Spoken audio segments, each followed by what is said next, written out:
listening to the Podcast Advertising Playbook, your resource to better understand and execute successful podcast ad campaigns. Hello and welcome to the Podcast Advertising Playbook. I'm your host, Heather Osgood. Today I have a solo episode for you. We have a number of advertisers that we have been working with lately who are choosing podcasts to advertise on based on a very specific criteria. And I wanted to cover that with you and discuss the pros and cons of this particular approach. So before we dive into that, I want to talk a little bit about Apple and their categories. So obviously Apple has been around for a very long time, used to be iTunes, and we also have Spotify. So those two platforms tend to compete for the most audio listenership with podcasts. And Apple still has a lot of kind of this historical foundational elements that get pulled into the industry. And obviously still just tons and tons of power around Apple and their listenership. But Apple has this one legacy piece that is certainly valuable, and that is Apple categories. Now, when you go to open your Apple app and listen to podcasts, you can choose to select podcasts by different genres, different categories. And that might be health and fitness, that might be business, that might be kids and family, right? There's like all kinds of different categories that you could choose from within Apple. And when a podcaster is going to set up this for the first time when they start their podcast, they essentially have the ability to choose a primary category. So they're like, okay, which category should I pick? And they go and they pick that category. Now, I will tell you, before I started recording this episode, it would have been a really smart idea for me to check and see what category this podcast is in, because I am not sure. I presume that it is in business, and then I presume that it is in marketing, but I don't know 100% what category it's in. I will have to double check. But essentially, podcasters choose a primary category, and then they have the ability to choose up to 2 secondary categories.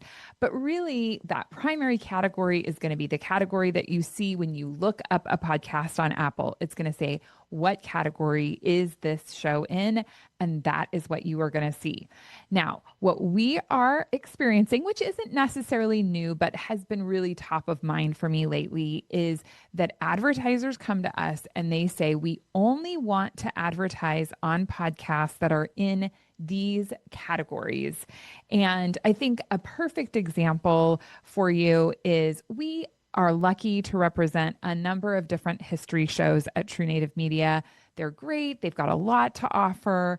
But with these history shows, there's a ton of different variety, right? There's some that talk about World War I. There's some that talk about World War II, but they could be totally different approaches.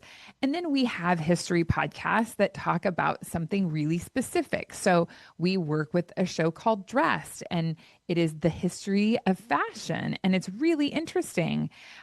We work with another one that is all about different men throughout history and why they've been good or bad. And those are, yes, they're history podcasts, but they get overlooked because they're not quote unquote in the right category on Apple. And so that's why I really wanted to address this and address this idea that we're choosing podcasts based on what their category is in Apple and whether that's really a good approach. Now, I understand that if an advertiser is dealing with hundreds of different shows and sometimes thousands of different shows, there has to be some level of filtering that happens, right? Like you have to filter these podcasts. You can't just say, we will take anything, bring them in. And so they're using that to categorize their shows. And I understand why. It makes sense. They're using it as a filter. But I think it's important for us to really examine what they're doing when they're choosing to advertise on shows based on categories. First, they are very general, right? So when you've got this very general category, that means that your shows are going to be vastly different, right? There is that opportunity that they could be vastly different. So just because they're in society and culture, or just because they're in education. Both of those genres are very broad and could encompass many, many different types of podcasts. So I think that that is the first one, is to look at the fact that they are very broad and they are very overlapping.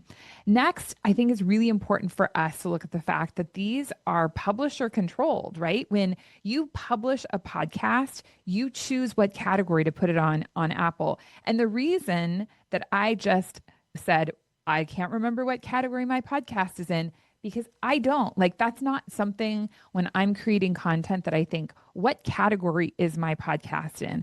I set the category 4 years ago when I started this show, and I don't remember what it is. It's just not something that's top of mind for me. Now, I do not podcast for a living. I sell podcast advertising for a living.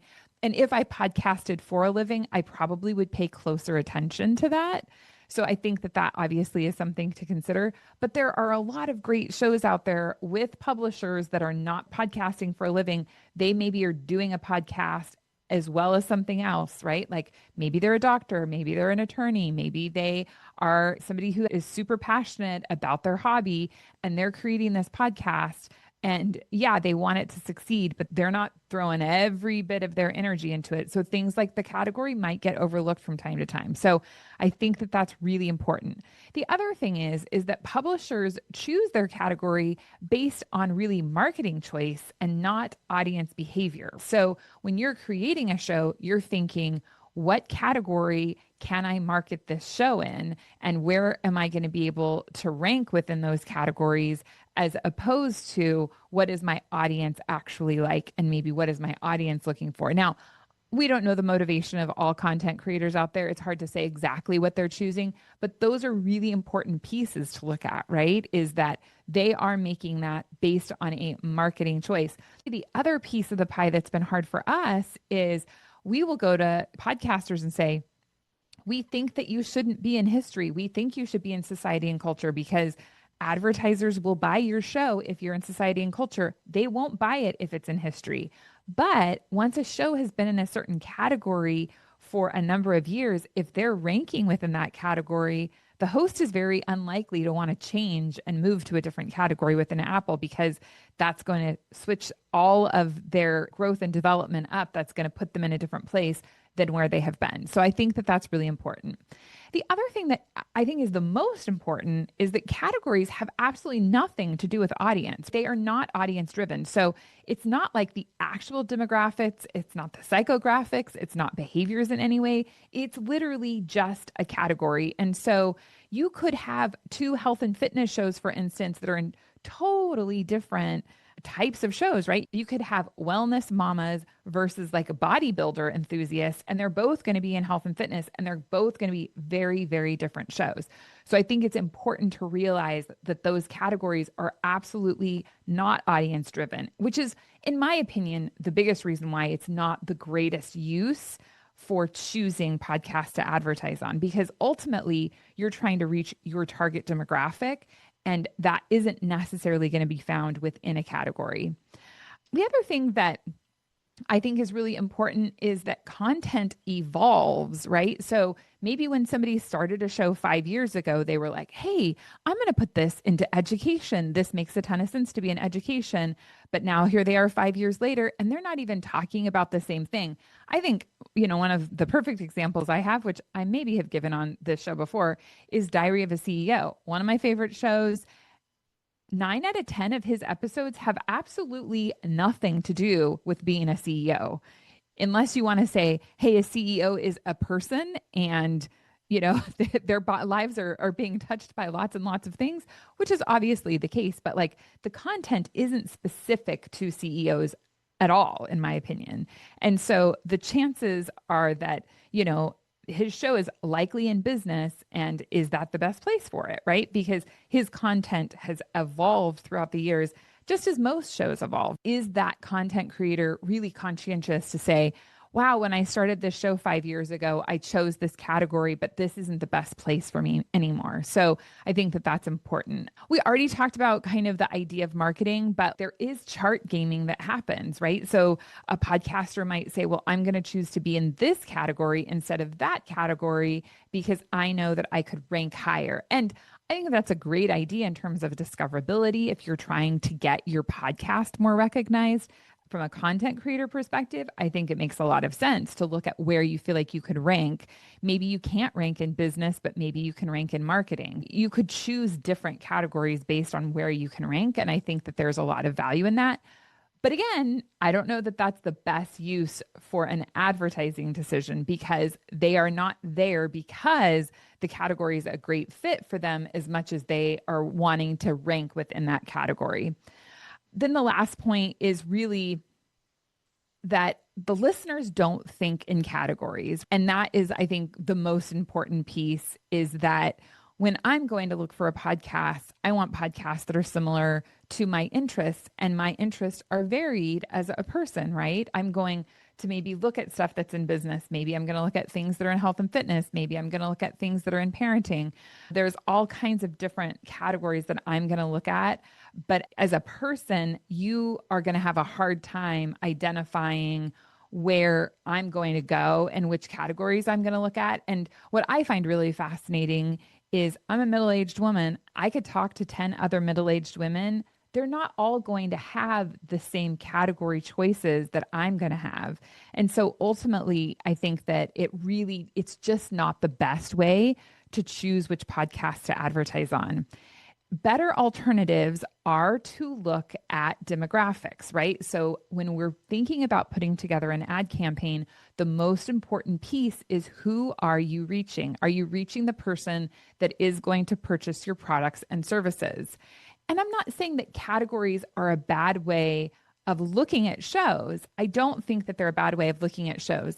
I just don't think that they should be the only way that you're looking at shows. So maybe you decide that health and fitness is the right category for you, but you want those wellness mamas and not those bodybuilders. And so you're going to look in health and fitness, but you're also maybe going to look in subgenres beyond just that primary. And then you're going to look at the actual audience and you're going to say, what does this show actually look like? Ultimately, having the right episode topics, having the right theme, and really that content alignment is the piece that you should be looking for. Because if you know that your audience is listening to this type of content, that's where you're going to see success.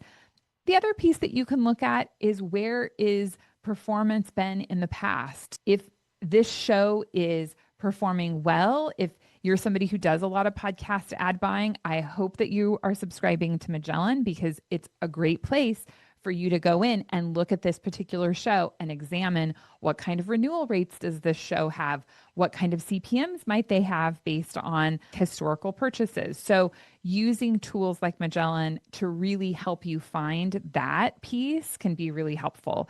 But that's what we should be looking for at the end of the day. It's really about audience alignment and marketing goal alignment. And if you can really partner those two pieces, that's where you're going to see success. So if you are a buyer and you are currently using categories to choose which podcasts you are going to purchase, my recommendation would be to really examine that and see if you feel like that is the best practice for you, and broaden that and look at the other important elements of choosing podcasts to partner with. I hope that this information has been helpful for you, and I hope that I have been able to change just a few buyers' minds about the value of looking at categories. Thank you for listening to this episode, and we will catch you again next time. Thank you for listening to the Podcast Advertising Playbook, your source to a better understanding of the podcast advertising industry.